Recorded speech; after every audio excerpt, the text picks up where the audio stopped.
கூட்டத்துல காணாம போன ஒரு குழந்தை 30 வருஷம் கழிச்சு அதே கூட்டத்துல கண்டுபிடிச்சாங்கன்னு சொன்னா உங்களால நம்ப முடியுதா?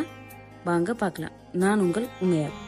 1991 நாசிக்ல நடந்த கும்பமேளாவில் ஆனந்த் என்றவரு தன்னோட 10 வயசு பையன் ரவியோட கைய பிடிச்சிட்டு நடந்து போயிட்டு இருக்காரு.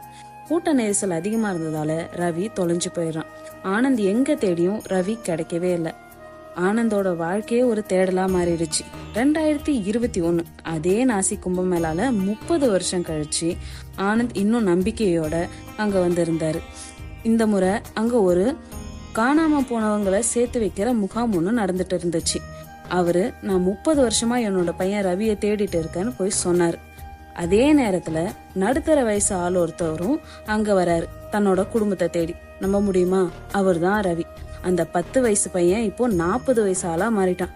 அப்பாவும் மகனும் அந்த முகாம் வழியா சந்திக்கிறாங்க. 2 பேரும் கண்கள் கலங்கி அங்கேயே கட்டி பிடிச்சிக்கிறாங்க. கும்பமேளா இது வெறும் திருவிழா இல்ல, இது உயிர்களை மீண்டும் இணைக்கும் புனித தருணம். இந்த உண்மை சம்பவம் உங்க மனசை தொட்டுதா? இதை பற்றி உங்க கருத்துக்களை கமெண்ட்ல சொல்லுங்க.